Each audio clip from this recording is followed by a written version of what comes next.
طبقات ناصری کے مصنف کے بقول سلطان محمود ابن سبکتگین نوشیروان عادل کی اولاد سے تھا۔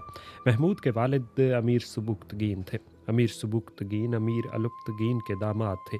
الپتگین امرائے دولت سامانیہ سے تھا اور اس دولت کی طرف سے ملک خراسان کا سپہ سالار رہ چکا تھا۔ سامانیہ سے قبل صفاریہ خود مختار ہوئے۔ ان ہر دو کی حکمرانیاں ماورا النہر کے علاقے پر تھیں۔ دارالسلطنت بخارا تھا۔ صفاریہ اور سامانیہ حکومتوں نے کابل اور قندھار تک علاقہ وسیع کر لیا۔ امیر الپتگین مذکور جو امیر ابو لیث سامانی سے خفا ہو کر بخارا سے نکل کر غزنی چلا آیا اور یہاں اپنی حکومت قائم کی۔ یہ شہر کابل سے 75 میل جنوب میں کوہستان کی شاخ گل کوہ پر واقع ہے۔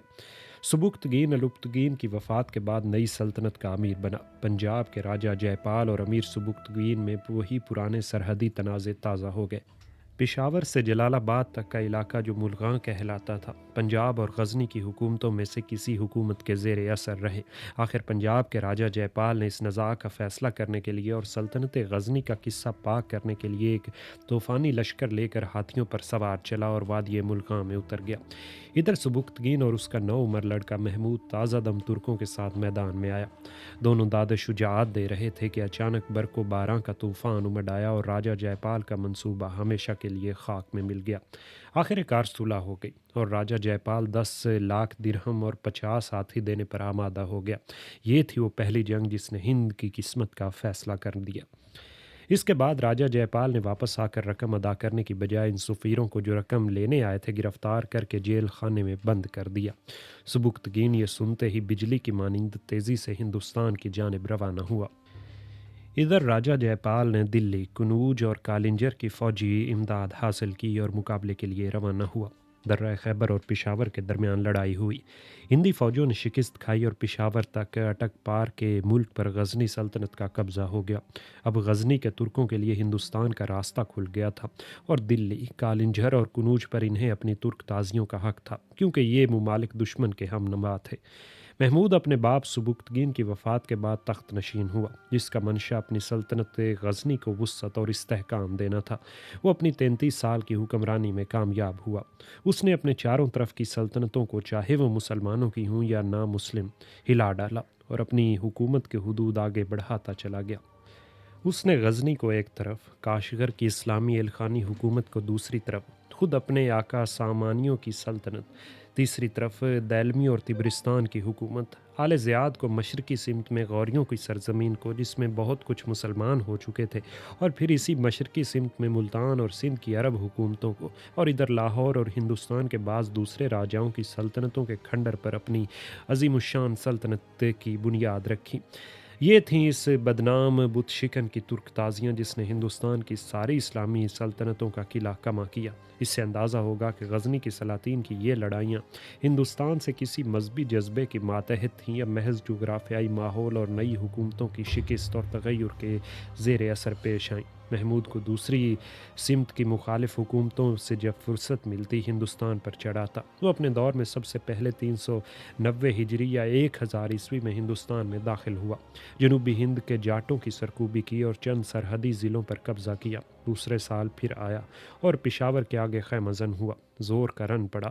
راجہ جے پال نے شکست کھائی اور گرفتار کر لیا گیا۔ محمود نے بڑھ کر دوسرے شہروں پر قبضہ کر لیا۔ جے پال نے خراج دے کر رہائی حاصل کی اور اپنی سلطنت آنند پال کے سپرد کر کے چتا میں بیٹھ کر جل مرا۔